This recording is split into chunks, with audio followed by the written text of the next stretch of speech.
Hyperfocus, is that the ADHD's superpower? Are there some negatives to it? Is ADHD's hyperfocus stronger than neurotypical focus? Well, let's talk about this. Hi there, my name is Evie. I have a science degree in psychology, I have experience working with people, and I'm also diagnosed with ADHD, which means that on this channel, I try to bring theory, practice, and personal experience into one to create something useful and relatable. In this video today, I'm going to talk about hyperfocus because it's a concept that is quite often misunderstood from both parties, people with ADHD and neurotypical people. When people see you during hyperfocus, they think that you're the most productive person on earth. They may even wonder, how the heck do you claim to have ADHD since they just observed you getting obsessed over your task for like 7 hours straight? And this is the cue here. You get obsessed and you can enter hyperfocus even without medication, but your control over when to get in and get out of it is quite low. But before we get into the consequences of hyperfocus, let's talk about, well, what it is. Let's try to understand it first. Hyperfocus is like entering a state of intense concentration. You become deeply immersed in a task, often to the exclusion of everything else. This state can be linked to obsessive desire to finish the task in front of you, leading to frustration or irritation if something or somebody tries to interrupt you. Research in hyperfocus is actually quite limited, and there's a good reason for that. Let's say I want to study your brain activity in a cognitive psychology research. Well, then I may choose to use an EEG, which stands for electroencephalogram. And this is a test that measures electrical activity in the brain using small metal discs, electrodes, that are attached to the scalp. And this is how the EEG cap could look like. I had to wear one of those a few times during my education because I had my degree from a research university, which means I either had to study from a research, conduct research, participate in research. So a few times I had to wear one of those caps. And let me tell you, first of all, it's not a light thing. You can feel it. It's heavy. It's not comfortable. It pulls your hair. It's very tight. It has to be tight. And on top of all this, you also have this EEG gel because in order to improve the conduction of electrical signal between the electrodes and the scalp, you have to apply gel all over the scalp. So you feel it. It's cold. So you imagine wearing that thing, having somebody next to you, observing you and literally testing you. And then they give you a task that they chose, not you. And then they tell you, enter hyperfocus so I can study it.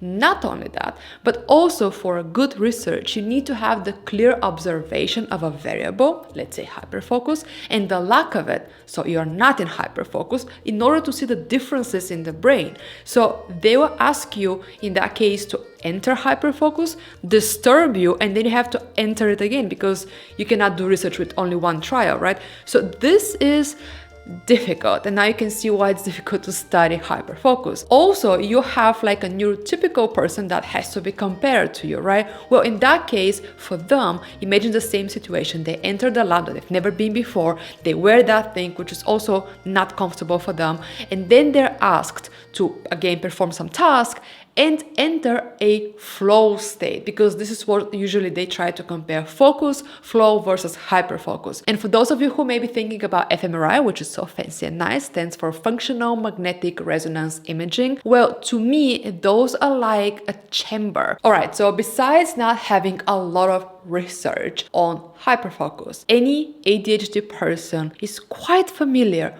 with that intense feeling. But how do we enter it and how do we get out of it? Hyperfocus gets triggered by fun or interest. That's it, unless you take medication, which could help you enter hyperfocus when you have to, but it doesn't always work. How do you get out of hyperfocus? Well, for better or worse, you only have two options. Option number one, when the task is done. And you may think, oof, that's simple, quite obvious as well, right? Well, it's not that simple actually. ADHD means that you have deficit of regulating your attention. It's not the deficit of attention. You have the attention. The problem is how to regulate where that attention goes. So under hyperfocus, you'll be getting distracted by all the little details around the task. So you stay in that tunnel vision of the task, but you have difficulties prioritizing different parts of the task. For example, let's say you have to make a presentation about tomatoes. Well, since you're an ADHD person, you're probably very good at seeing the bigger picture, of seeing patterns and connections between things. So you're gonna start researching for probably 10 hours, much more time than you actually need. Everything related to tomatoes, the soil, the climate, pesticides, I don't know what else. I mean, you are gonna be very creative with this. So you will end up learning a lot more than you need. And in educational environment, that is not always bad because you will provide more than you should have, and the teacher, the professor may actually appreciate because it's, well, knowledge. In work environments, that's a bit more problematic because then people do not care to know everything. They want specific, clear instructions that help with their own role. So you see later in life how actually this hyperfocus is a bit less efficient. But either way, the issue is that you spend a lot of time lost in research or finding all the difficult fonts for your presentation. And at the end, you may actually have 2 slides ready, realizing you have 1 hour to complete the task, and finally scrambling all the work in the last minute as usual. The second circumstance under which you are able to sober up from hyperfocus is when your body literally gets so exhausted that it forces you to stop. During hyperfocus, you oftentimes forget to eat, to drink, to even go to pee, and it's like your entire existence is for the sake of finishing that task in front of you. In a way, you're losing critical thinking because you are not good at judging your environment, your circumstances, and at prioritizing your tasks in order to actually get them done quickly and efficiently. Which is why sometimes you end up spending 10 hours into something that could have taken you 5 have you been able to actually control your hyperfocus. Which is leading me to the next topic. What is the difference between hyperfocus and regular focus? When talking about differences between ADHD hyperfocus and neurotypical focus, I'm going to try to structure this into 2 main categories: control and intensity. So as I said, hyperfocus makes you forget about your body's basic needs. So it can actually hurt you. So yes, hyperfocus is very helpful, but it can be as difficult to get into it as it is to get out of it. A neurotypical person during focus has a lot better judgment on when to stop working, when to redirect their efforts, when to change the strategy, when to take a break. So hyperfocus is based on interest and fun. Focus is based on necessity. So neurotypical person can decide to focus when it is important.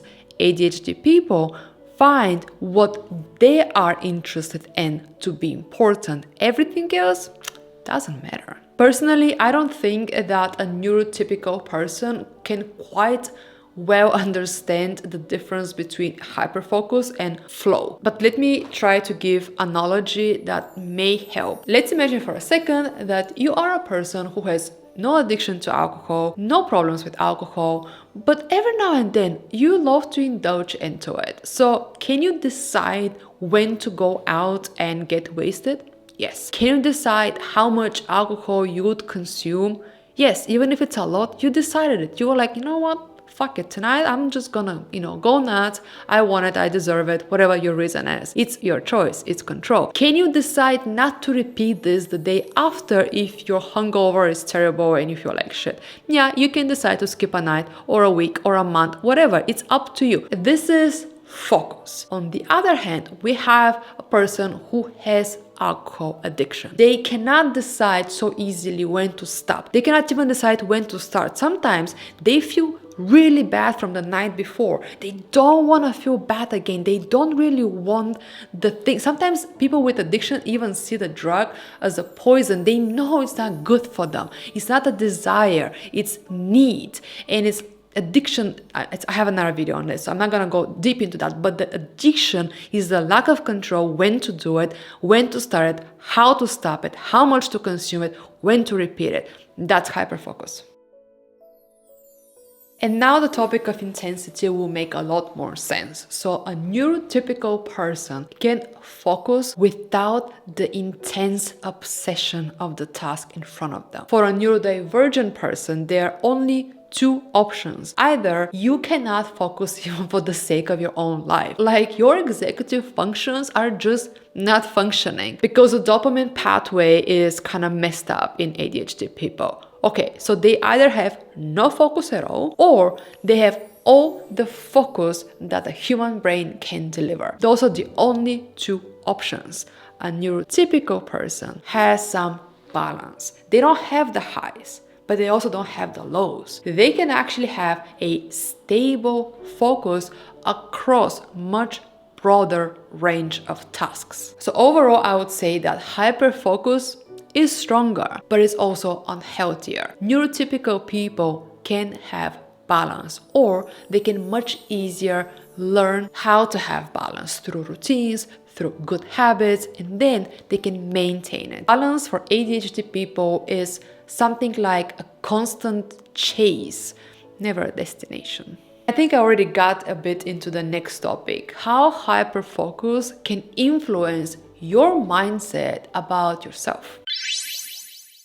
You may convince yourself that you are somehow super smart while you're hyper-focused. It kind of creates that false self-perception that you are truly your best version when you are hyper-focused, and without it, you're just lame and incapable. Without hyper-focus, you feel useless. Or you may start thinking that you are even somehow more talented than others. So the hyperfocus gives you some level of creativity or intelligence that puts you above and beyond. Either way, the issue with hyperfocus is not so much the glamorization. So put aside whether it's a superpower or not. The issue here is that it creates a very negative self-perception of yourself outside of the hyperfocus, because you start to believe that without it, you are useless, you're nothing, you're lame, you're just failure. Some other people, when they observe you are outside of hyperfocus, they may think, oh my gosh, this person is so lazy. You feel like you're too broken to function.